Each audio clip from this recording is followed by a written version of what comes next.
I'm pro Bitcoin. I get attacked by the Bitcoiners as being anti. I'm actually pro Bitcoin. I try to be pro Bitcoin in the book, but Bitcoin has one use case. It's sort of a digital store of value. Like my goal here is to build a new wave of internet services that replace a lot of the big internet companies and do a lot of different things. And so I just view it as we need to have more projects doing more things, and doing it, in a way that it has proper funding. Hi, everyone. Welcome to Unchained, your no-hype resource for all things crypto. I'm your host, Laura Shin, author of The Cryptopians. I started covering crypto 8 years ago, and as a senior editor at Forbes, was the first mainstream media reporter to cover cryptocurrency full-time. This is the January 30th, 2024 episode of Unchained. Streamline your DeFi with Vaultcraft, the ultimate on-chain toolkit for deploying custom automated DeFi products on any EVM chain. Join Vaultcraft's referral program, unite with the community, and supercharge your crypto. Details on vaultcraft.io. Today's guest is Chris Dixon, founder and managing partner at A16z Crypto. Welcome, Chris. Thanks for having me, Laura. The day this podcast airs, your book, Read, Write, Own, comes out. Congratulations. Thank you. It's been a long time in the works, and I'm excited. You've been a VC for 11 years, and this is your first book. So what inspired you to write it? Yeah. I blogged for years, sort of 2008 through 13 era. And I've always liked writing and, been now in the kind of crypto space for about 10 years. I find that what we're working on, sort of blockchains and crypto, I believe is a very misunderstood topic. It's partly misunderstood due to sort of faults of our own, meaning the industry. There's a lot of focus in the industry on trading and speculation. And of course, there are these giant catastrophes like FTX.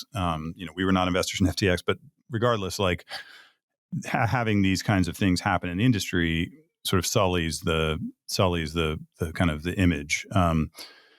I believe in, there's another side to all of this. And this is the side that I think I work on and a lot of friends of mine work on, which is what I would describe as sort of the productive use cases for blockchains and tokens, and a way in which they can, as I argue in my book, make the internet a place that works better on behalf of users and creators and software developers and the people that use the internet, and kind of returns the internet to a lot of its original ideals from the 1990s.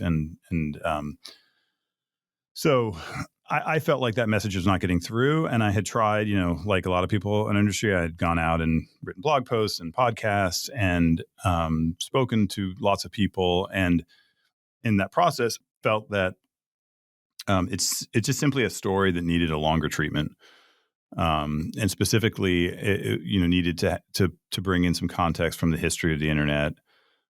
Explain a little bit of the inner workings of how this technology works, and then really dive deeply into different practical applications that affect people's lives.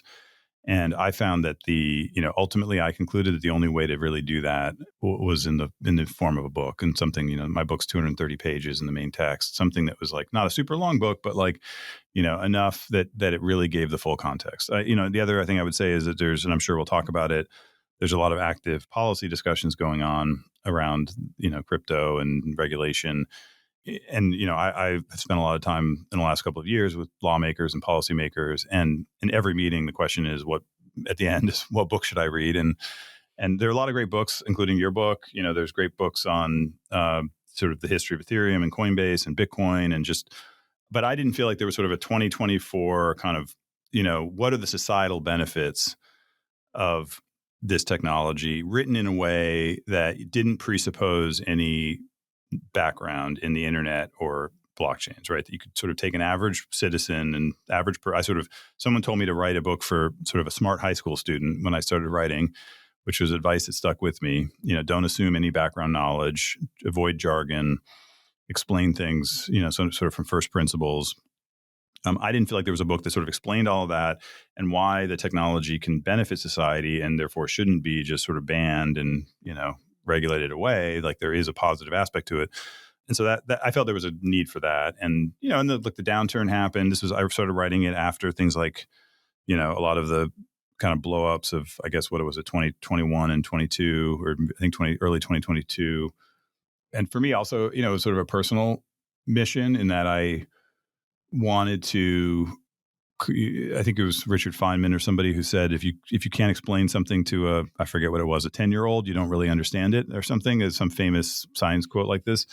And I felt like, look, if I really believe that blockchains are critical for creating a better internet, I should be able to really kind of write that out and explain it in detail in a way that doesn't presuppose anything.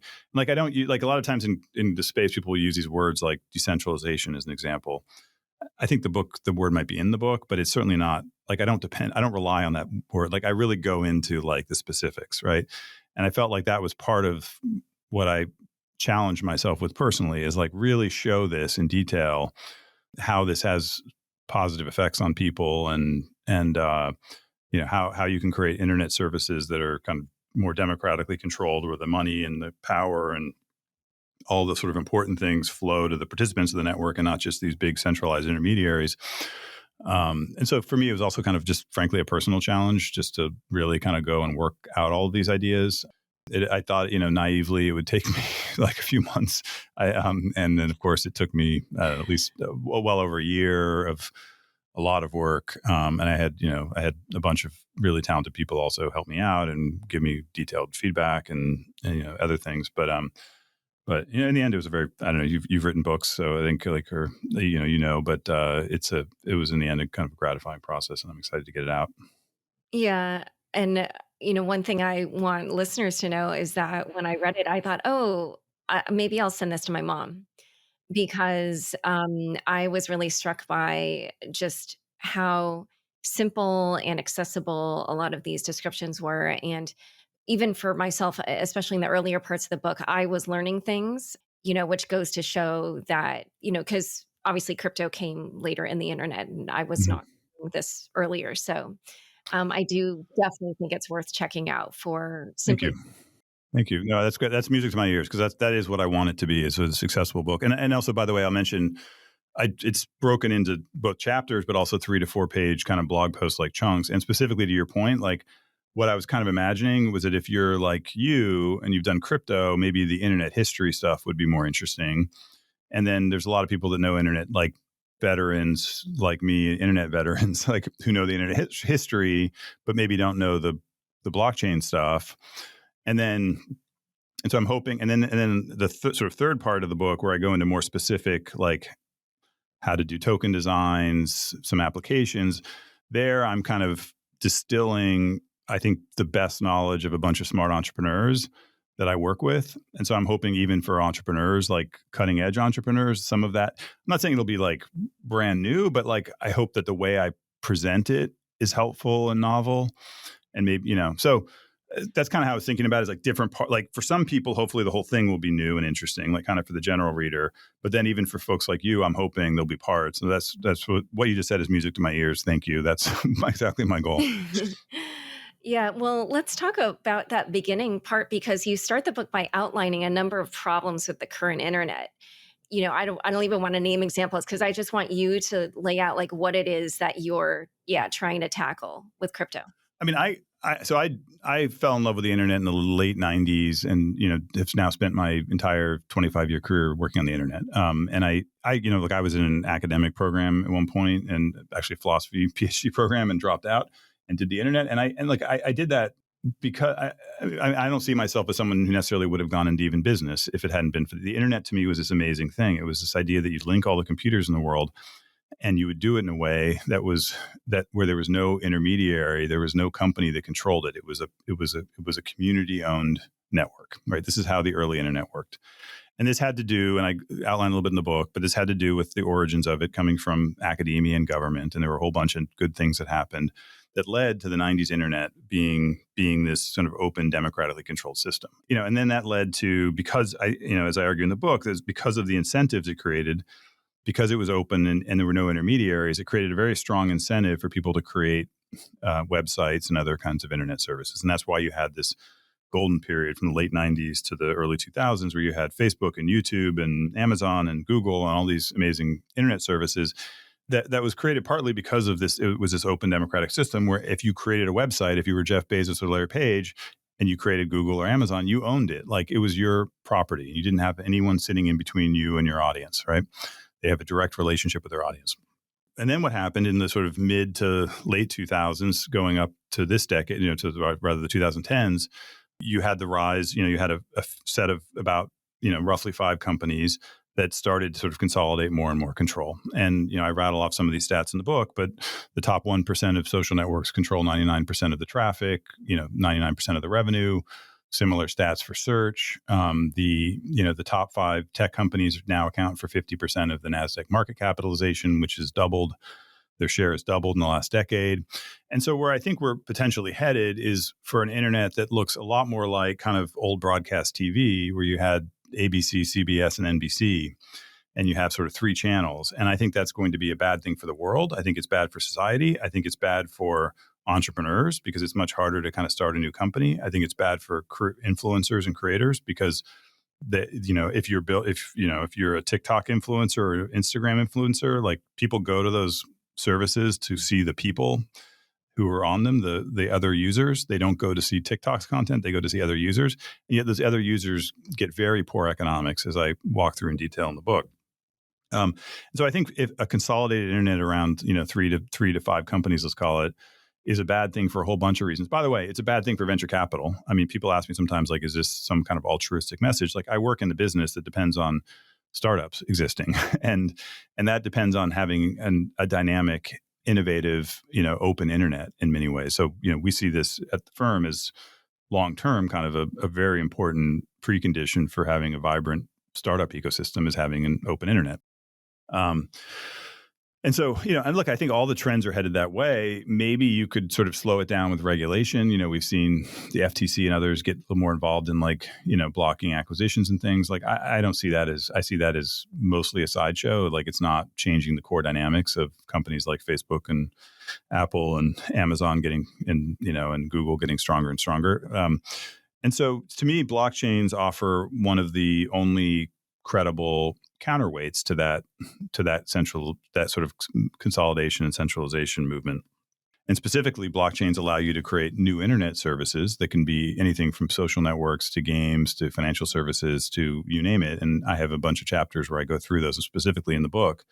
But you can create new internet services that have a lot of the properties of the early internet, where software developers, creators, entrepreneurs can build direct relationship with their audiences, where no intermediary is standing in the middle controlling things, where users and developers and creators and all the participants of the network are empowered, both in terms of how the network is controlled, the digital service is controlled, but also how the economics work, right? And so it is I see blockchains as a new building material that allow us to create a new wave of digital services that have much better properties for the participants of the network and return us in many ways to what the intention of the internet in the 90s and sort of the ideals of the internet.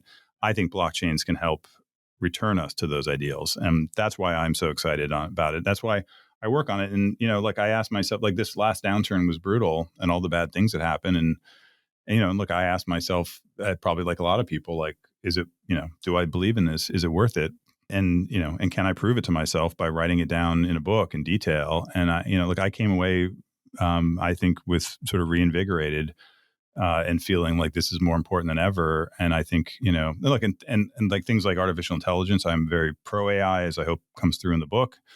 I generally believe in technology, has a positive influence, but I think AI will reinforce these centralizing forces. AI rewards companies with large stores of data and capital and compute.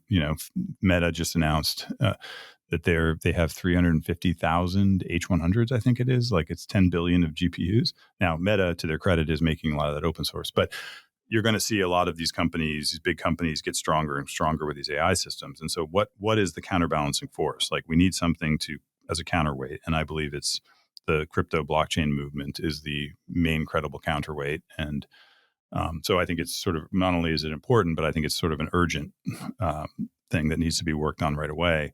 And we need to, specifically on the policy side, stop, design policies that stop the bad stuff, of course, and put guardrails around it and avoid another FTX, but also allow for the productive use cases of blockchains, which is, what I try to outline in the book. Yeah, and I definitely want to ask you really specific questions about things like that. But before we dive into some of the more detailed, issues around blockchains, I do want to ask you about your explanations or descriptions of blockchains. Yeah. I was very impressed by these in the book. Thank you. It was, yeah, just so clear. And it's something that fascinates me generally, probably because of the type of role that I have. Mhm. But when you talk to a layperson, how do you explain what a blockchain is? Yeah. I mean, I think the first thing is, I mean, I guess I say the way I describe it is a little bit different than most people in the industry. So first of all, I don't really like when people describe blockchains as ledgers, and it's not because they aren't ledgers; it's because they're more than ledgers. I think it understates the power of them, and I like to refer to them as computers. And by a computer, I'm going by the kind of original Alan Turing, his famous description in his undecidability paper, which is a state machine, which is something that sort of both can store information and then act on that information, right? And so it has both kind of storage and programs that can modify that storage. That's what at its heart, what your Mac is, what an iPhone is, that is what a computer is, right? It's something that can store information and then manipulate that information in some way. And a blockchain like Ethereum is very much that. It's a computer. You can write code for it. It can store things. It's a computer that is owned by nobody and accessible to everybody, right? It's open. It's transparent. Contrary to a lot of the kind of FUD you hear about blockchains being for hiding stuff, there is exactly the opposite of that, as I'm sure you know, Laura. Like they're not, they're actually horrible at hiding stuff. They're incredibly public. But to me, the key idea is that with a any other type of computer, I can make promises to you. Like I can put up a server and I can say I'm going to create digital money on my website, on Chris's website. Or Google can put up a server and say they're going to have Google Coin or something like this. And they're going to put in some legal agreement or something else, some commitment that there'll only ever be 21 million coins. Okay. In the end, because of the way those, on a typical computer, in the end, they can just change their mind. They can just say, you know what, I'm going to make them 22 million coins, or I'm going to change my terms of service, or you sign up for a social network and they have a privacy policy. They can just change their mind. Like any digital service you use today is ultimately controlled by a person and a company, and then ultimately a person, the CEO of that company or the manager of that service, and they can just change whatever they want. Like the old saying is a cloud is just another word for someone else's computer, and it is. Like you don't control these things. You have no rights. You all of the typical services you use on a daily basis, Instagram, TikTok, et cetera. In the end, whoever just runs those servers has the power. Blockchains invert that relationship between sort of who has the software and the hardware. So typically whoever controls the physical machine controls the software that runs on it. That's how corporate servers work. Blockchains invert that relationship. The software is in charge of the hardware.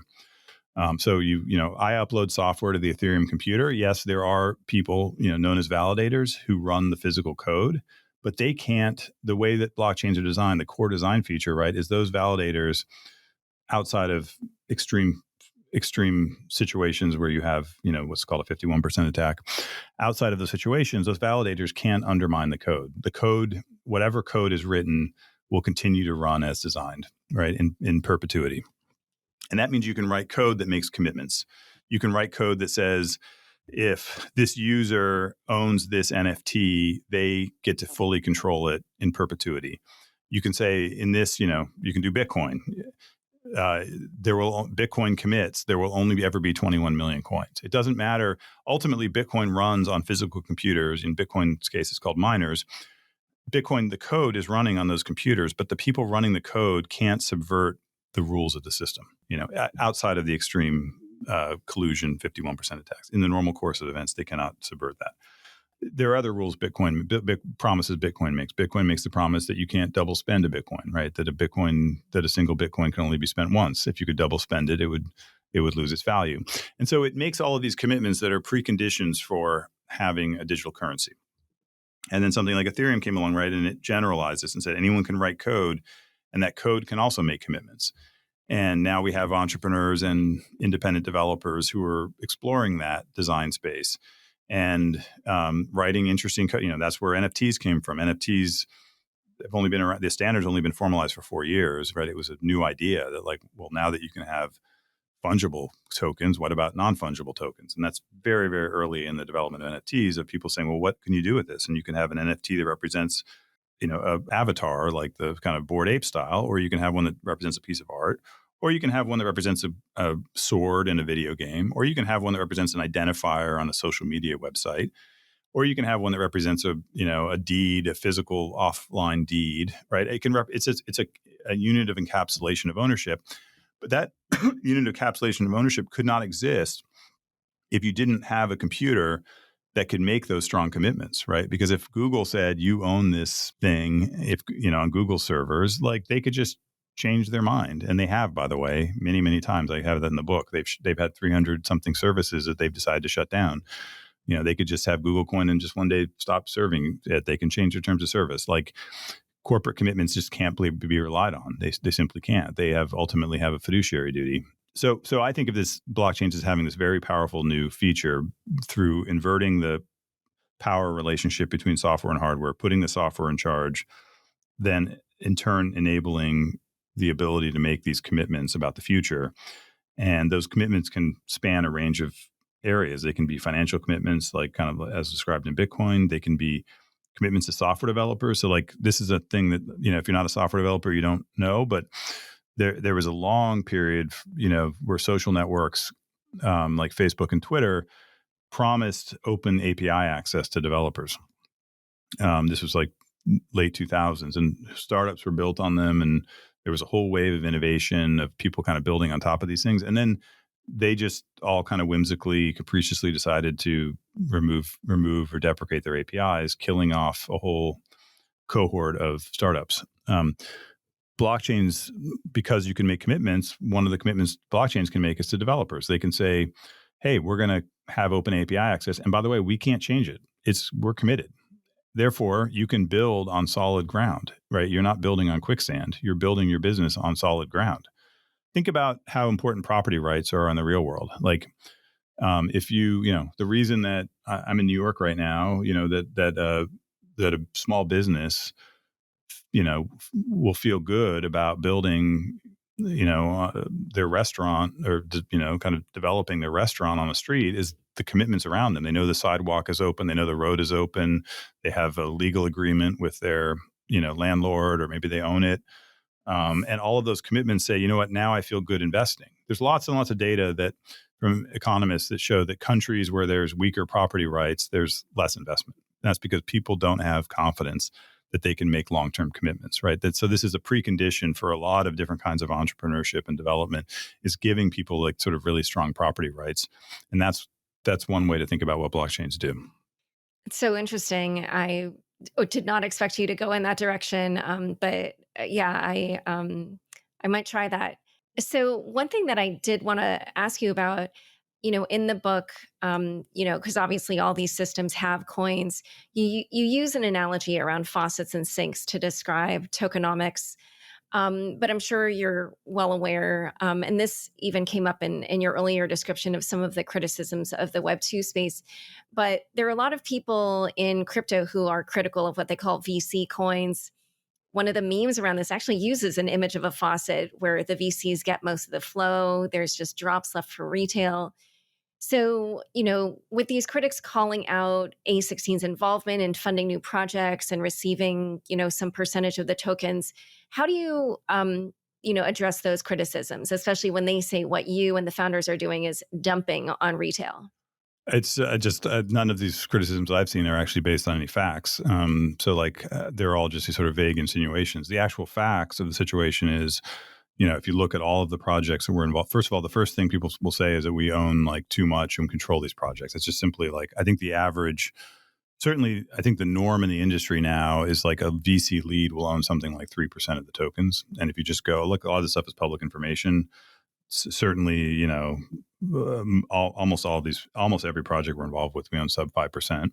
Second of all, I think even the smart critics will say that A16z, holds these things for a very long time. So the stat that we have is that of the token holdings, since life to date in the crypto funds, we have sold 6% of our token holdings. Just to give you a sense of the fact that how long term we are. Look, there's a well-known kind of thing in venture capital, what's called the J curve, right? The J curve is sort of, you start off a fund and then it sort of drops in value and then it goes up. And if you're successful, it takes a very long time. Like, our funds are structured, like, we don't have hedge funds in our crypto funds. We have venture funds.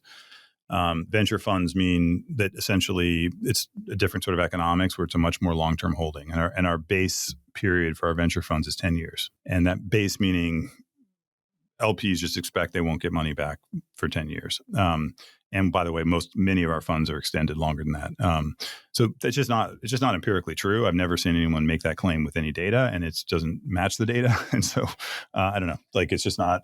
I think this is just something people say and like, maybe there are VCs out there who do that, and I don't know, because some of this stuff I don't have access to all the data for other people. But with respect to us, it's just simply not true. And for the 6% that you have sold, like, what were those circumstances? Well, like, generally, it's, the way I think about it is, at some point we do need to return money to our LPs. At some point they want money back. And so, we're now, I think, 6 or 7 years into our crypto funds. And so at some point, and generally the way we look at it is we, at some point at different times, we'll do kind of strips of just like selling, a little bit of liquidity across different things. And you mentioned 3%. Is that what you think the ideal percentage is for a VC to receive? Or Well, like how? okay. I mean, like, just to give you a quick history of venture capital, like, in the old days, like, put aside crypto, just old style. Like, when I raised money for my first company in 2004, I think the norm in the VC industry, this is not crypto, obviously, 2004, I think VCs would often own 25% of a company. And then, fast forward, again, not crypto, like, that number has just steadily declined to well below 15, if not 10%. This is in traditional venture capital. So, and that just has to do with dynamics of, like, entrepreneurs sort of, there's more capital out there. The entrepreneurs have more negotiating leverage. In crypto, I think the numbers were already cut in half for a bunch of reasons. Look, part of the reason is that in any well-designed blockchain project, they're going to give at least 50% of the tokens to, the community through various incentive programs, airdrops. And so already the numbers are lower. And then there's a lot of, just competition. There's a lot of investors out there. And so that gives the entrepreneurs leverage. And so that number, I'm basing this on anecdotes and not data, what I'm saying right now, but I'm pretty sure that number has cut in half, the average ownership of a lead VC in a token project. And I'm pretty sure it's around, I mean, like, I know today, like, 3% is like a pretty decent number for a VC to get. So, and it's been sort of steadily going down. So I just don't think that criticism is based on data. I'd love to see people's data when they make that claim, because I haven't seen, it's not consistent with what I've been seeing. And by the way, the other thing is, like, with these systems like Uniswap, I think Uniswap is one of our higher, that was an investment we made in, I think it was 2018 or 19. We led the Series A of Uniswap. I think that's one of our higher ownerships of like 6% or something. I don't actually know the number. I think it might something around there.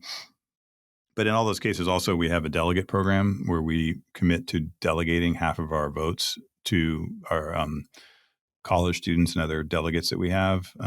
So that's just another way to kind of decentralize control and things. But look, I mean, I think the important thing, and I talk about this in the book, is let's compare this to the alternative, which is, the alternative is you have these big companies who control most of the internet, where it's controlled by, one person or maybe a 10-person board, and it's all opaque and it's all behind the scenes. So, like, the idea that now having a community control with a few institutions owning 3% is somehow worse is just, to me, it's just losing perspective on the topic, right? Which is a dramatic improvement in terms of making these systems more democratic and more community owned.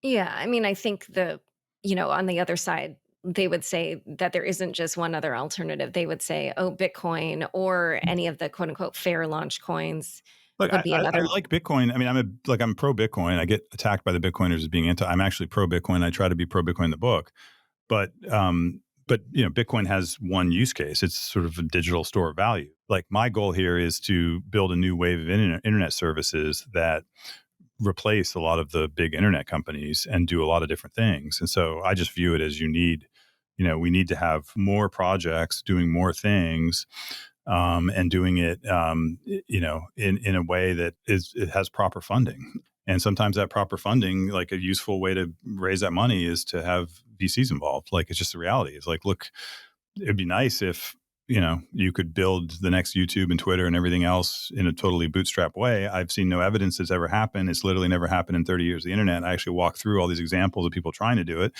And at some point, like, if it's not working over and over and over, maybe you should try something else. And like, venture capital, people like to criticize it and it's an easy punching bag. But the reality is, like, venture capital is the model that has created, the vast majority of successful internet services. Right? And so, like, at some point, I guess the question I would have is, do you want to start winning? Like, like, I get, like, is Bitcoin winning against, PayPal and Square Cash and all these other services as a payment network? Is Lightning winning? I think Bitcoin's doing well as a digital gold store of value. I think on the payment side, it's still very early. We have some investments there, like Lightspark, David Marcus, and I hope it does well.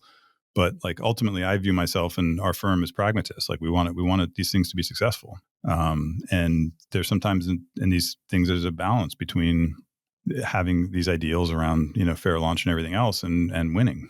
So in a moment, we're going to talk more about tokenomics and token distribution, but first, a quick word from the sponsors who make this show possible. DeFi just got way easier with Vaultcraft, a blockchain infrastructure for building, deploying, and monetizing non-custodial yield strategies in a few clicks.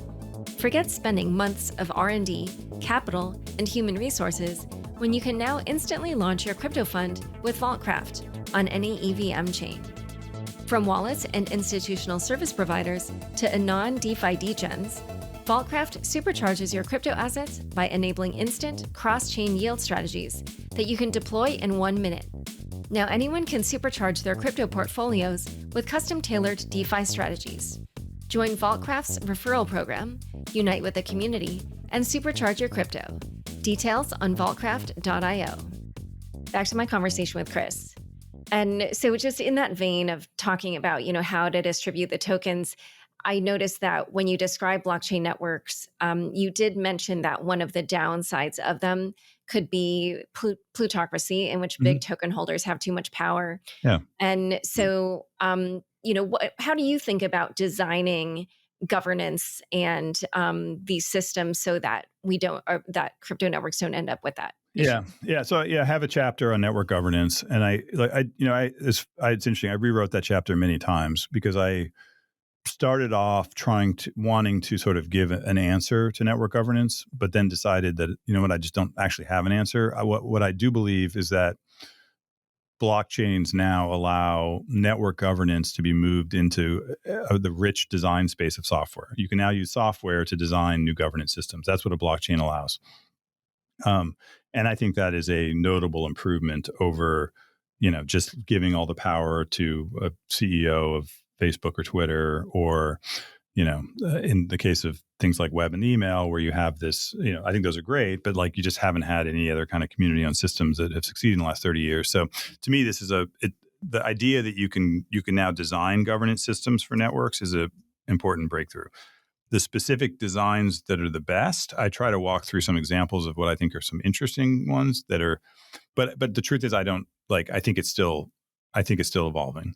So, but to give you an example, like, I think originally we had sort of two broad schools of thought on blockchain network governance, right? One was the off-chain governance of something like Ethereum, where it's done much more in the sort of old style open source governance, where essentially the software developers, quote unquote, vote by deciding what to upgrade to make, right? So if you propose a fork or a change, and this is how Bitcoin works, the software developers kind of are effectively voting by deciding, which side of the fork to take. The other form of governance that we've seen initially is the fully on-chain governance. And this is things like Compound and Uniswap. And then within on-chain governance, we've had kind of strong on-chain governance, which is like Compound, which would be let you propose full code change, any arbitrary code change, you can propose it and people vote on it on chain through token votes. And then you have things like Uniswap, which is much more constrained. You can't change the code, but you can vote on the funding. So it's also this question of what you can vote on.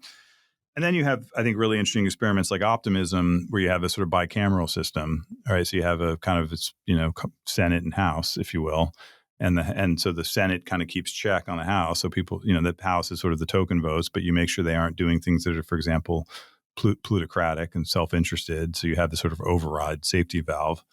I think that's a really promising experiment as an example that's going reasonably well. But I think these are complex problems. We have a guy, Andy Hall, who's a professor at Stanford, who's a governance political science expert who works on our team. And he's excited about this area because it's like this whole new kind of way to study governance. And look, what he would say is the reality is we haven't figured out governance in the offline world. Like, how's that going? It's just complex. It's people. It's messy. But I do think.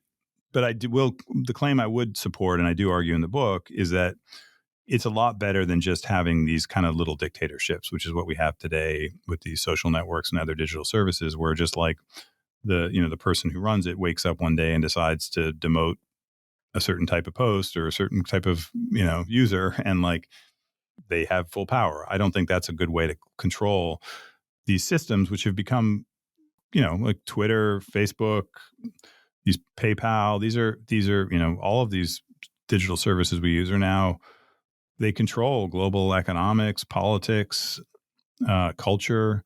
These are very, very important systems. And I think we kind of backed into this system where like they're controlled by a few people who may or may not have society's broader interests in mind. And I don't think that's the right way to control digital services. And so I don't think the blockchain space has figured out all the answers, but I do think it's a very interesting new set of tools to address these questions.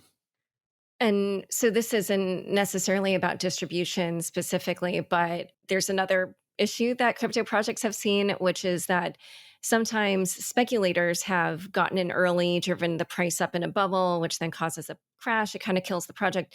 So what do you think is the best way to prevent that kind of situation?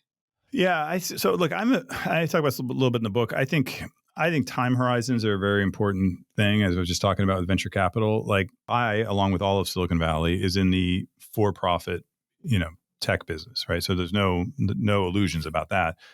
But generally, I think Silicon Valley works pretty well because it's profit-driven, but it's long-term profit-driven, right? If you join a startup, you usually have to go through a 5 to 10 year process and build something of value before you make money off of it, right? And the same with venture capital. Like, I think people would be surprised at how long the average holding period in venture capital firms across the industry is. Like, it's really long. Like the average, I think the stat I think it's longer than this, probably based on the data I've seen, but it's 7 to 8 years before a typical fund even breaks even, let alone makes profit, right? 7 to 8 years. And that's sort of just typical around the industry. And I think it's if you're doing it, I know people that work at startups. It's like, oh gosh, I'd like to go and buy a house and do all this stuff, and people have to wait. But it ends up aligning incentives very well between the company and the broader societal interests, right? Because you can't hype something up for 8 years. Like, you have to actually go build something useful, right? I think that kind of stuff. Look, and if you look at some of the draft proposals that came out of the House Financial Services Committee, like important ideas in there are enforced lockups, and I think I'm very supportive of those ideas. I think I think one of the main things that could be done to tamp down speculation would be longer time horizons enforced through policy. And so, like if for example, maybe users earn tokens through airdrops, but they can't sell them for some period of time or until some milestones are hit or some other kind of thing to severely dampen the kind of speculative side of things. But I also think there's an interesting, sorry, if one thing I could add is I think there's also a lot of projects exploring what I would call kind of financial dampening, which is, you've heard about points as an example, which are non-transferable tokens. Like, there's a bunch of people, I think in some ways, one of the lessons is that from the speculative side of crypto, I call it the casino in the book, from the kind of casino side, which I think is, hurt the space and given it a bad image and also hurt a lot of consumers. I think essentially that one of the key lessons is that in some ways tokens are too powerful. Like the financial aspects just overwhelm everything else. So you try to create a game and you want people to play the game, but like everyone just ends up getting obsessed with the tokens. So one of the things points to is it sort of says, look, these are not as powerful. Like you're dampening it, right? You're sort of saying, hey, these are just transferable points. Maybe someday they'll be non-transferable or something else, but you're sort of putting the focus back on the utility and not just on the financial aspects, because it's just the financial aspects just kind of overwhelms everything. So So while we're on the subject of points, is mm. there anything else about them that you want to add in terms of like, how you find them useful or when you think they should be used versus when they should not? Yeah, well, this is one of these things where I think people are using the word, and I think different people. Like it's one of these. Whenever you have new tech words, people use it in different ways, and maybe not always in the same way. So I'm not even sure when people say points what they're referring to, because people can mean different things. I think that the idea of non-transferability of tokens is interesting. Like especially just because there's a lot of legal uncertainty right now around these things, and so by making points, tokens non-transferable, force, it just makes it impossible for people to trade and to lose money and to have all those kinds of issues. And so, I think that's one reason people are exploring it. And I think it's good to see people sort of running experiments and things, but it's still very early. I mean, that even the word points is like, I think a month old or something. So we don't really know where all of it's headed. So to go back to your comments about the casino, Mhm. Bitcoin ETFs were finally approved and launched in the US. And as we're all very Yeah. well aware, that only happened because the SEC was forced to do it. And it probably should have happened sooner or would have Yeah. if Bitcoin and crypto hadn't become politicized. I've even heard Gary Gensler actually talk about crypto and use the word casino to describe it. So I wondered, what your thoughts were on why it is that crypto has become politicized. Like, I don't know if you've seen that Yeah. in Yeah. previous eras of tech that you've worked on. Yeah, it's a great question. I think I think there's different ways to look at it. Like one is just maybe the world is different now and everything is politicized. I mean, you saw this during COVID. Like I remember when COVID started, I naively thought, okay, if this will finally be an issue that brings the country together, and so and like, and the fact that like whether to wear a mask or not became a political issue, I think just probably says something about the current climate we live in. I think the fact that whether you have, the crypto I mean, I think that's one way to look at it. It's just sort of, we kind of live in an era where for whatever reason, everything seems to become politicized. And that's happened with crypto. Like I think part of it is the origins, the fact that crypto started with Bitcoin and started with kind of a more, like a lot of them were libertarian and kind of coded right. And that made people like Elizabeth Warren on the left and others sort of see it as the enemy. I think that it's a blockchain is a software construction. It's politically neutral, and a lot of the use cases I think could be described as left. A lot of them could be described as right, in the same way that social media could be used in either direction. So I think that they are, it's very much politically neutral, and it would be great to kind of, if we could, lessen the politicization of it. Yeah, I don't know if that's possible, but it certainly has happened. It's politicized, and I think that's driving a lot of the policy now, unfortunately. But look, we're also seeing, I think, I think a lot of moderate Democrats are much more open-minded about it. I think it was 6 Democrats voted for the McHenry bill as an example. I think we'll see more of that. And so, and I hope that as people kind of understand, hopefully if we can get the right messages out and help people understand the possibilities of the technology and sort of broaden make the movement more inclusive, bring more people into it, that potentially I hope that over time we can change that perception. Like open source software is an interesting analog, where it began as actually a left-wing political movement from the 80s. It was sort of a socialist movement, anti-copyright. And for a long time in the 90s was sort of ignored as this fringe kind of left-wing thing. And then it kind of morphed into a much more pragmatic movement with things like Linux.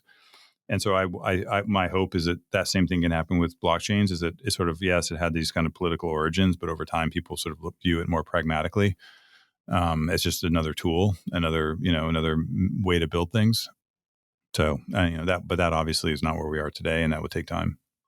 And I also wanted to ask about the description that you had of how proprietary networks like Twitter and Facebook ended up beating out some of these other more open protocols like RSS.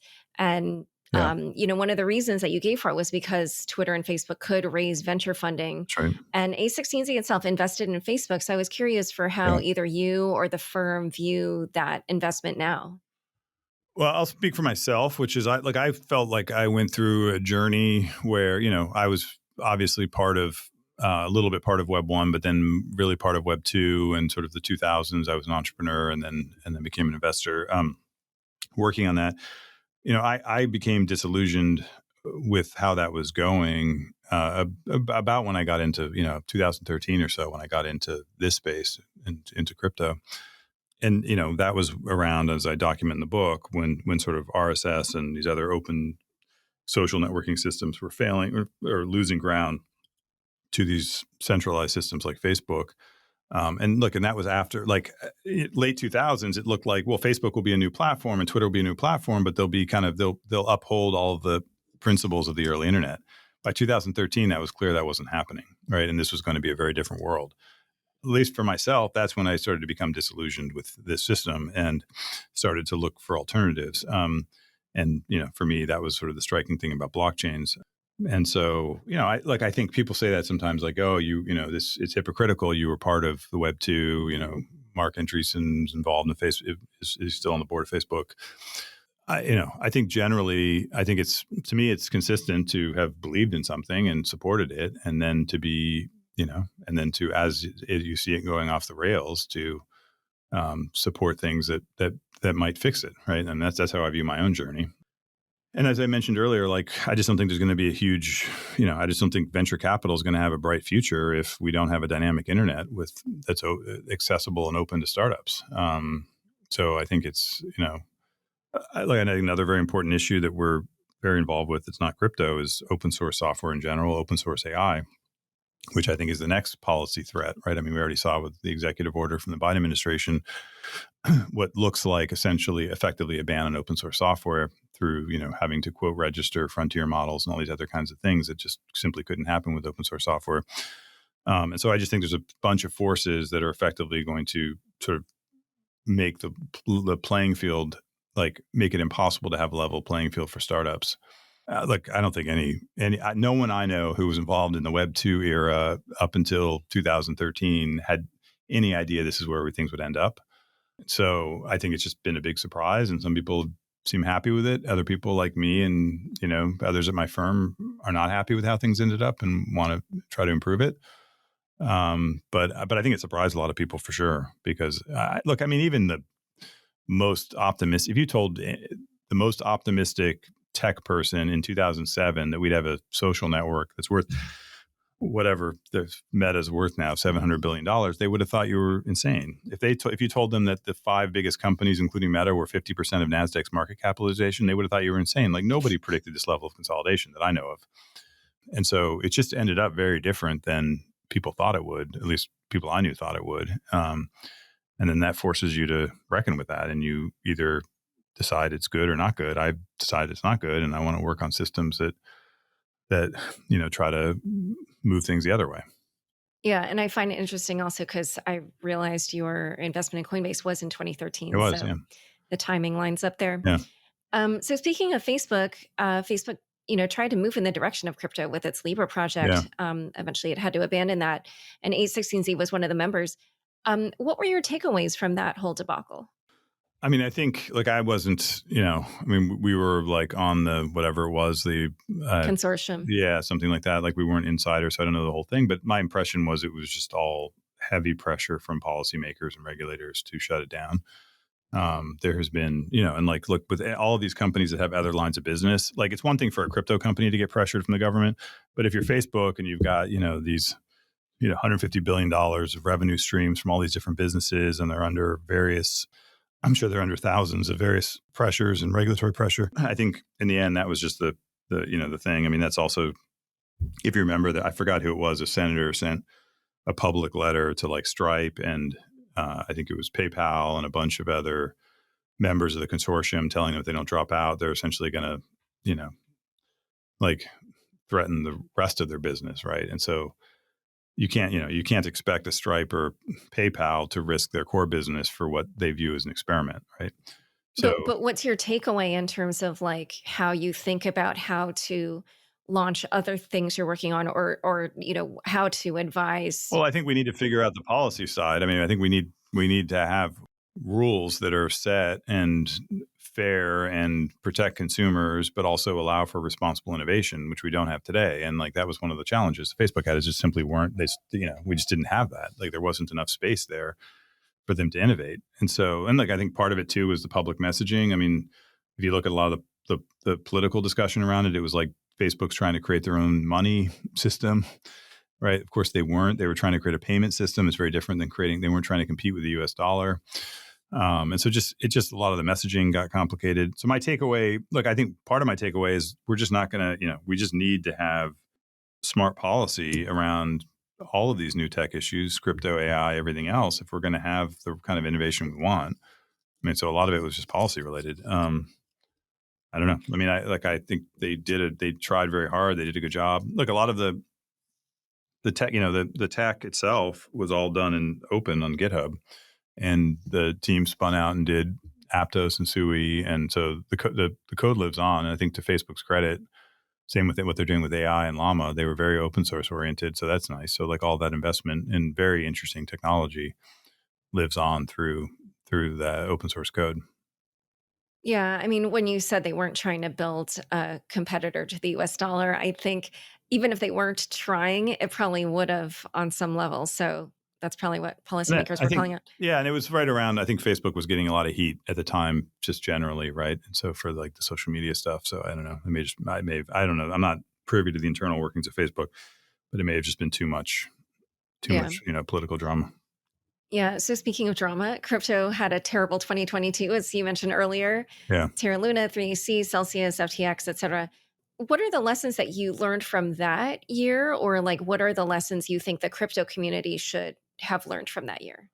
Yeah, I felt like so I felt this so if you remember there was that whole kind of cycle.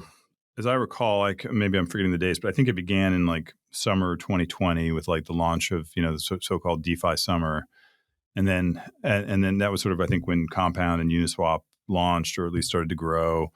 And then we had like Top Shot, like NFTs toward the end of the year. And I felt like for that first year, I was really encouraged because it felt like there was a lot of product innovation and people were focused kind of more on the products. And it was like Top Shot was, hey, this is a cool thing. You can collect these basketball cards. And then at some point, I don't remember the exact dates, but it was like probably in 2021, it felt like to me it turned and it became, as you were describing earlier, less about the products and just all about the kind of money. And it just became, and the kind of heroes on Twitter, crypto Twitter, instead of them being product innovators, they were like Three Arrows and SBF. And like, so it not only became more about money, but the kind of the personalities became money personalities. And I felt like that. And then of course, fast forward and there were these disasters. And I think I forget the order, but it was like Three Arrows and Terra and of course FTX. And so for me, I mean, I think the lessons are many-fold, but one of them is look, we need regulation and we need clear regulation. So I'll just say I was on the board of Coinbase for years, and it was with great frustration at Coinbase that Coinbase has been, for example, had KYC since the beginning. Okay, contrary to some of the insinuations otherwise. Like they've always been very, very compliant and spent a lot of money on regulation. Meanwhile, they had competitors who were offshore, including FTX, including Binance, who ignored a lot of those things. And it was always very frustrating at Coinbase because they felt like they were doing all these things and complying and yet losing significant market share, right? Like I think at its peak, Binance, I mean, I don't know, you probably know better. I think Coinbase got down to like 5% market share. And all the market share was getting taken by FTX and Binance. I can't tell you how many times I heard from people in the venture community, oh, wow, FTX has got a new, they're so much better than Coinbase. You guys have the losing company, And so it was very frustrating. And I would argue, and like, why is that? Because it takes 7 years to build a case against Binance because we don't have black and white rules around crypto, and therefore everything is going to court, like with the Coinbase case, and it's going to take 5 years to settle. And so we have this extremely slow moving system where there's going to be many, many long court battles. When if you had just like a law passed and you had very clear rules, it would be black and white. And if somebody is outside of the lines, you can go enforce it immediately and you could shut this stuff down. So I think a lot of this was a policy thing, like having clear rules and then enforced rules that you don't have to go to court for 5 years over to enforce would help everybody. Okay, so I think that was part of the problem. I think part of the problem came from the crypto world. I'm not saying so. I don't want to just I don't want to take the responsibility off the crypto world, which is just this focus on kind of trading and speculation in crypto Twitter. I think the design of these systems, as I was sort of mentioning earlier, like there's just too much focus on money and tokens and not enough on utility and other kinds of things. So it was a series of failures, and it was, and it was a failure, and it was a disappointing outcome. I don't think that means that we should, throw the baby out with the bathwater and give up on blockchains and tokens. I think that it's, as I've mentioned before, a very, very important technology. The technology itself is not, technology often arrives, with various historical events and cultures and other kinds of things, but like we need to separate that from the technology itself. And like that's what I try to do in my book. I try to look at the technology objectively. Here's what's good about it. Here's what's bad about it. And, if we had a proactive, smart policy, we try to maximize the good and minimize the bad. You can use a hammer to build a house or to destroy a house. You can use nitrogen as fertilizer or for explosives. Like all technology has a good side and a bad side. And the job of investors like me, of entrepreneurs, of policymakers, of society at large is to think about systems for maximizing the good and minimizing the bad, right? And I think that was kind of the major lesson coming out of that is like we need to go collectively, I hope, and figure that out. And by writing a book, what I'm hoping to do is take the debate out of kind of the Twitter dunking and ad hominem and all the things that go on of like people name calling. And I'm trying to say, like, here's my view. I put it out in 230 pages in detail. If someone's going to critique it, my plan is if anyone does a good faith critique, like long form critique, I will respond to it in good faith. Like I want to elevate the debate to a smart discussion and not just like people, name calling. And I think, I think this is all of these tech policy things should be, sort of new tech AI too. Like how do we balance AI, which is clearly an amazing technology and we should embrace, with the livelihoods of creative people that it might replace? Like we need to have these discussions, right? And we need to move these discussions out of this realm of like name calling and dunking, right? These need to be like serious long form discussions in my view. And I'm trying to contribute my part to it with the book. Yeah, speaking of the dunking it, one of the examples that I thought of was the have fun staying poor from Do Kwon. Yeah, I think that's a terrible message. Like, is that what you're talking? Like, I think I think that's one of the things that the crypto people do that makes them disliked is that they say things like "have fun staying poor" and a bunch of other things, which is just not inclusive. It's not like it.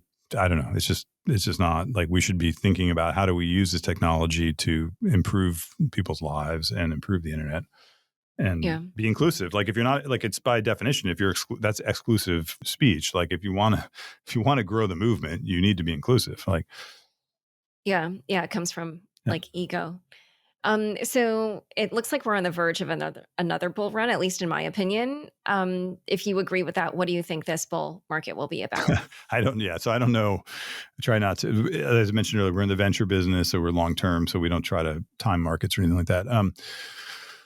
But I think the good news is right now, like infrastructure wise, we've made a lot of progress. It's been, it's always, for me, always slower than I'd like because I'm impatient about it. But like the Ethereum L2 stuff is real. And, I think we're getting very close. Like I kind of measure it against like, when will we have kind of feature parity with Web 2 systems where you can just go on, click a few buttons, not pay high gas fees or ideally any gas fees and like do something, right? And just have it be like a really clean user experience. And I think we're very close to that. And in fact, some people have that today. Like, we have, I'll just give an example, like a investment in a company called Blackbird that's doing kind of restaurant related NFT stuff created by the founder of eater.com and Rezi, like an experienced restaurant person. And it's a Web 2 kind of like, it's like a very clean experience. And so I think we're seeing more and more of that. I think we're seeing more, a whole bunch of, so I think on the infrastructure layer, things have gotten much, much better. There's also, of course, as I mentioned, alternative L1s like Aptos and Sui and Avalanche and Near and a bunch of others.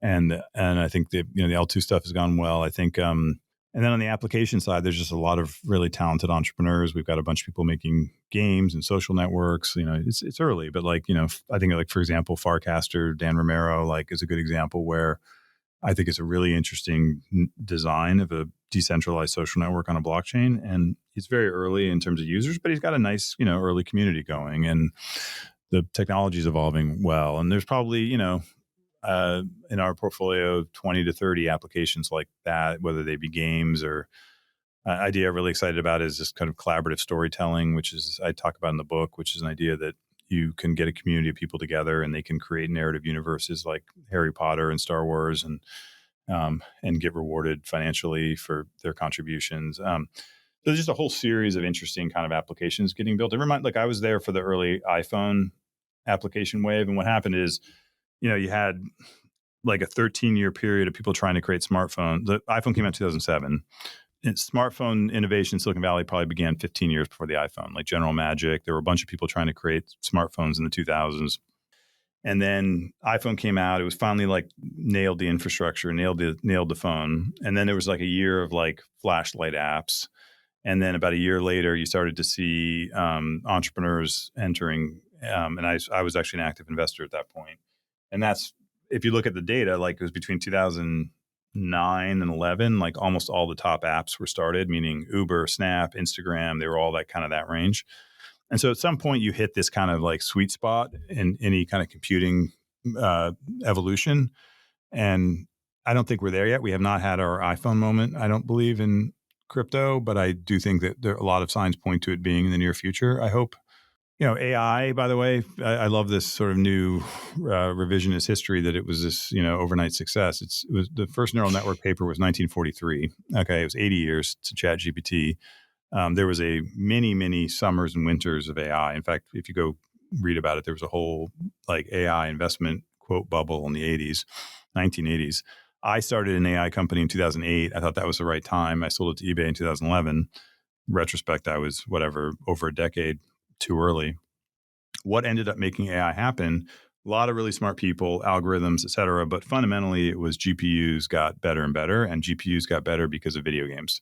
So, I think AI is a great lesson, both in how long these things can take, but also in how circuitous the routes can be. Sometimes video games led to AGI might be the headline, 100 years from now or something. So my point just being that's how these things evolve. I don't think we've had our kind of ChatGPT or iPhone moment yet. And I hope I also have found in my own career, it's easier to predict the direction of things and it's much harder to predict the timing. So I hesitate to give you timing predictions because I'll probably be wrong. But I do think that a lot of signs point to us being relatively, I'm hoping relatively close to some kind of really breakthrough and more useful applications. And I think when that happens, that will really dramatically change the perception of the space because people will start to be able to directly experience. It's one thing to talk about these ideas, as I do in the book, but it's another thing to experience them. And I think that will be a really important moment when we finally have applications that are hundreds of millions of people are using on a daily basis, and then they can understand that this is much more than just about kind of casino speculation, and there are really productive use cases. Yeah, and I actually do want to ask you about a few different applications, but first I have just a few quick questions about infrastructure related things. I'm sure you've heard this common debate in crypto now about modular versus monolithic blockchains. Yeah. Obviously, this is Ethereum versus Solana. And I wondered what your take was on that debate. Yeah, I mean, so that, by the way, that's an old debate in computing. So this goes back to Unix versus Microsoft, right? So Unix would be a modular system, and Microsoft was a monolithic system. Our view has been, and we're excited about Solana, and I think it's there's a lot of interesting positive signs there, and I think the technology is very interesting. I guess I view it as different applications require different architectures and different sort of use cases. So if you're building, for example, one of the benefits of a monolithic architecture is you have all the different applications built on Solana can fully interact with each other and be fully composable and be like Lego bricks. Whereas if you have, a whole bunch of different L2s on Ethereum, maybe you have to need bridges and it's clumsier to get across. But, at the same time, if you're building a video game and it's a more siloed experience and it doesn't have to interact with other video games, and you just want it to be incredibly fast and cheap, you might want to build a L2, like an OP stack fork on Ethereum, for example. If you're somebody else and you're building like, like a NFT project that, interacts with other applications or financial service that interacts with other financial services, the monolithic architecture might be preferable. So I view it as like there's a trade-off space, and it depends on. This is, by the way, the same is true in like infrastructure software, not outside of crypto. Is that you end up having like different architectures work for different applications, right? And so I see it as the same thing here. I think it's great that we have so many strong technologists who are building kind of the best monolithic and the best modular architecture, and that those exist and are available for application developers to build on top. And I think there can be multiple successful architectures. Ultimately, it's going to be driven by applications. I mean, the real thing now is we need those applications to get built out and grow so that they, that in turn, helps develop these blockchains. So, And if you were to pick like which applications you thought would work better on which system, like what would you say? I think there's different trade-offs. There's modular. I mean, modular is better for atomic composability, like for just having, things, services that interact with each other and call functions. And I mean, I'm getting a little bit technical, but like call functions, sort of synchronous function calls. And so, so if you have, I think a lot of financial services apps want that kind of stuff as an example. I think probably games work better in modular. I know I'm involved with a few games, and they just, like their model is free to play, and they want to have 100 million people, many of whom aren't paying for it. They have to have, incredibly low gas fees and incredibly low latency. And so they just want to roll their own chains and do it that way. So I think games might be one where you're going more modular, as an example. So I don't know. I mean, I think we'll just have to see it play out, but I think it's good that we have a lot of that application developers have a lot of choices. And restaking on Ethereum is going to be rolled out this year with EigenLayer. What do you Yeah. think of EigenLayer, and what impact do you think it'll have on Ethereum? I think that, I think there's just so many. It's one of the most, there are many of these, but I think it's a very interesting intellectually it's a very interesting idea. And it's very important because it unlocks a bunch of new design possibilities. And so, because you can do, like, I just give you an example, like, one idea people have been talking about is how do you build kind of distributed AI systems on top of blockchains. And one of the challenges with building a distributed AI system is you want to have a way to like if I go and say I send a job out to a bunch of computers to do some AI task, and they send me results. Like, how do I know they didn't send me back garbage? How do I validate what they did and that was actually correct, right? And today, to do something like that, you'd have to build your own L1 from scratch. You'd have to go build your own L1, and that like kind of think of what like Filecoin did or something like this. They had built their own L1, and then they have to go recruit a network of validators, and those validators are going to then go and, it's like starting from scratch, right? So what's really interesting about restaking is that you don't have to start from scratch. You can write some code that says, here's my code for doing AI algorithmic validation, right? But I'm going to piggyback off of this existing infrastructure of the Ethereum validator community, which is this rich, diverse, decentralized community. So it's a really interesting way to allow for many more sophisticated blockchain designs that don't have to start from scratch, because starting from scratch with a new community is just a very, very hard kind of marketing problem. I don't know. It just shows you, I think just it's another testament to when you have open permissionless systems that anyone can build on, you just get all these kind of cool new ideas. Like that just, I think until EigenLayer, at least to my knowledge, no one had thought of that. It's just like a brand new idea. Maybe there's some precursor to it that I don't know of. It just shows you kind of when you have these open permissionless systems that you get this all sorts of unexpected kind of new breakthroughs, right? Which is just a sort of a broader testament to why we're believers in open innovation. Yeah, honestly, it makes me think that we might see like even more of a flourishing of an ecosystem on Ethereum. So Yeah. in terms of applications, a lot of people see SocialFi as an area right for blockchain-based apps to take off. What do you think of SocialFi apps, or sorry, what do you think a SocialFi app would have to do differently to compete with existing social media platforms? You say social fi, you're referring to like friend tech, or you're referring to, because I see it as like there's sort of, is that what you mean? Or do you mean like, Well, yeah, it could be just any sort of decentralized okay. social network. Yeah, well, so I mean, so like we have, so there's, to me, there's different types. There's ones that are kind of more finance oriented, like friend tech, and then there's ones that are less finance, that are more sort of like traditional social networks, like Farcaster.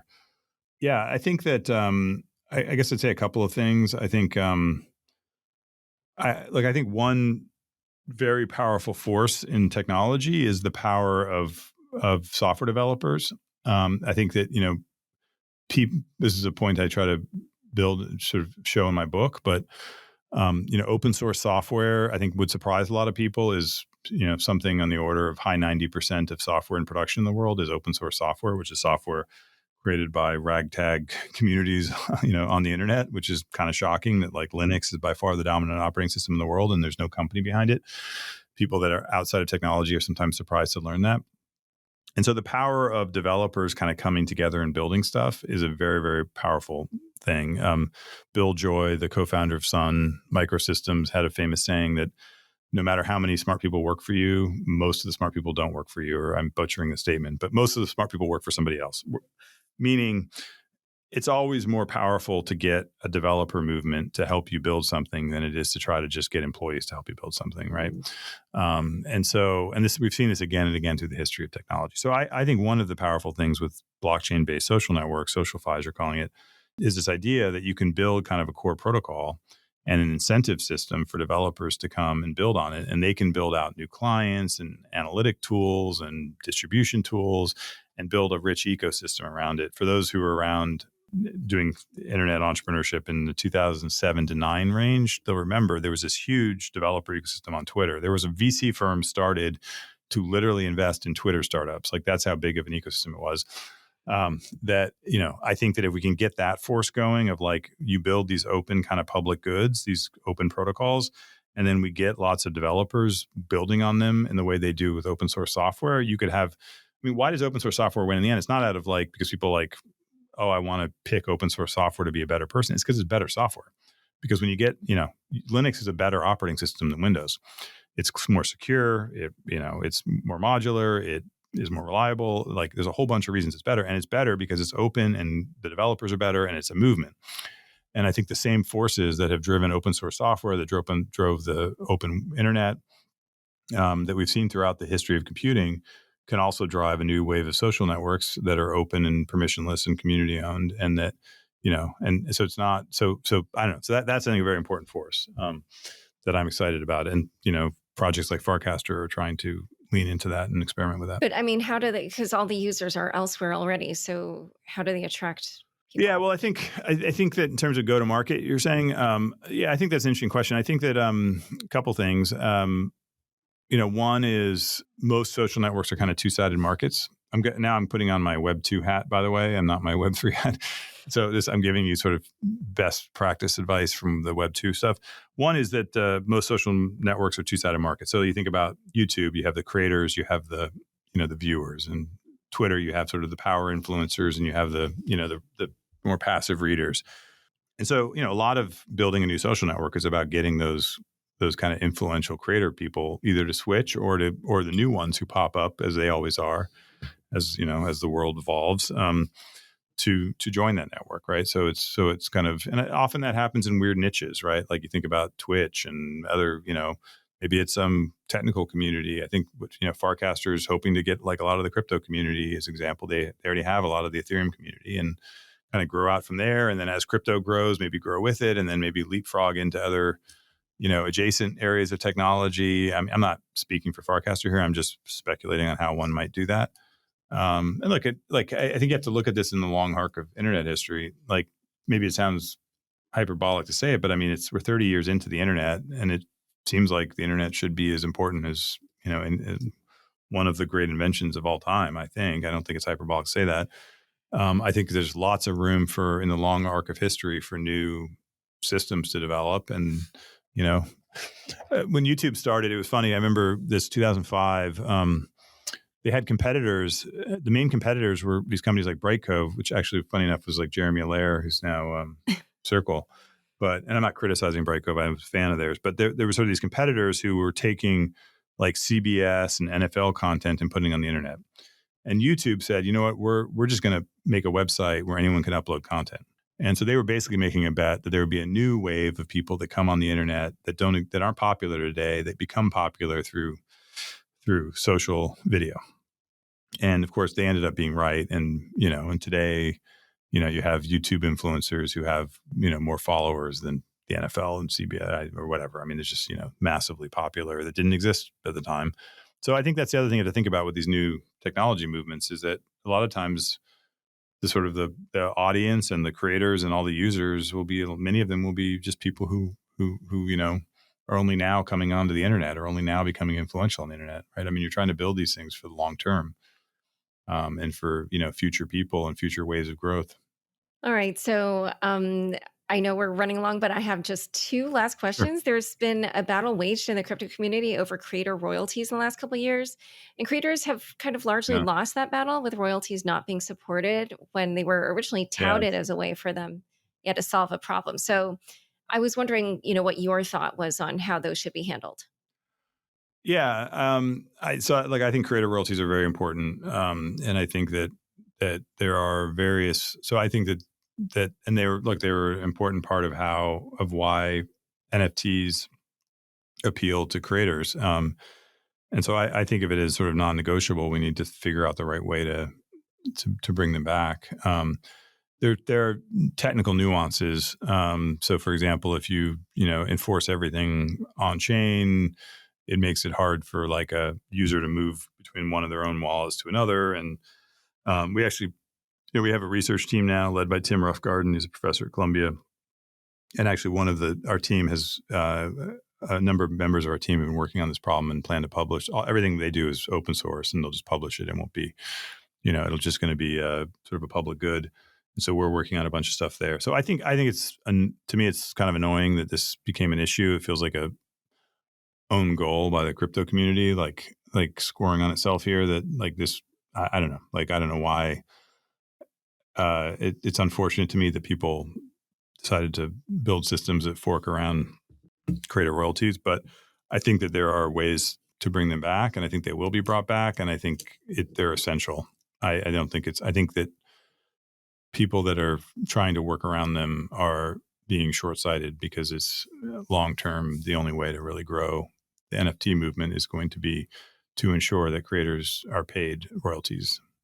Hmm. By the way, it may not be the optimal system is per trade. It may be other systems. There's other proposals like where you do it, with other kind of systems that maybe encourage different behaviors, but there needs to be a recurring revenue stream to creators, because that's really, to me, one of the fundamental new promises of Web3 is that unlike Web2, creators will get paid properly. I see that as non-negotiable.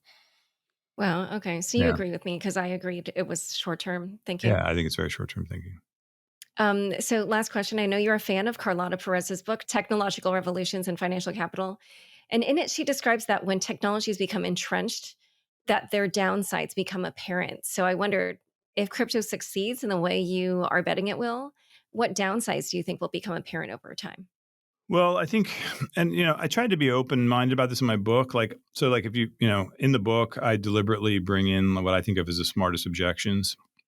So, as an example, in the take rate section, I bring in like Moxie, Marlon Spike had this critique of systems like OpenSea and just generally blockchain-based systems, and saying essentially there was a risk of what he called re-centralization, I think, which is essentially you start off decentralized and it's all these great things, but then over time people will end up aggregating around these centralized hubs.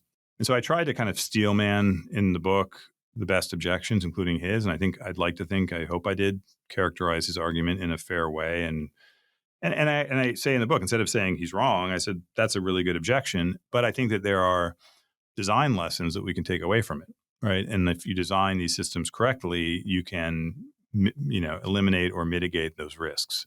So I don't think it's a fatal objection, but I think it's a very forward-looking one that leads us to design lessons. And I think I did this throughout the book, where it's sort of there are like with governance. I don't say this is a panacea, this is rah rah, this is some beautiful utopia. Like I just think this is an important new tool that we can now explore this. And here are some of the interesting directions we can go, and here's some of the risks. By the way, with tokens and financial incentives, I have a lot of sections of the book talking about the risks of it, saying that we don't want, I have a whole section on regulation. I'm arguing for smart regulation, just to be clear. So I try to take kind of a balanced view on it. And I do think, I think a lot of this stuff can be, if you think it through ahead of time and you design the systems in a smart way with those risks in mind, you can do a lot to mitigate them. And we now have, we have a lot more history of the internet now than we ever did. Like when we started the Web 2 thing, it was, 10 years of history. We have 30 years of history. We've seen a lot of experiments. And I think we can learn a lot from that. So I think the question is, do we want to, to me, we have enough history, we have enough ideas, we have enough tools. The really big question is, are we going to get together, the world, the community, the policymakers, and actually have a constructive conversation about how do we enable responsible innovation and how do we design better systems? Or are we going to just sort of have a food fight and throw stuff at each other? And and I'm hoping that we can do the former, and that's what I'm trying to do a small part of with my book. So. All right. Well, this has been an amazing conversation. Yeah. Thanks so much. Where can people learn more about you and the book? readwriteown.com is our kind of main site there, and shows you where to buy it and has more links. So that's the best place to go. Perfect. Well, it's been a pleasure having you back on Unchained. Thank you, Laura. Appreciate it.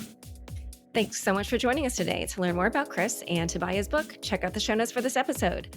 Unchained is produced by me, Laura Shin, with help from Nelson Wong, Matt Pilchard, Juana Ranovich, Megan Gavis, Shashank, and Margaret Correa. Thanks for listening.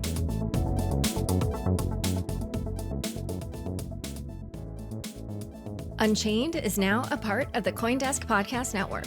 For the latest in digital assets, check out Markets Daily, 5 days a week, with host Noel Atchison. Follow the CoinDesk Podcast Network for some of the best shows in crypto.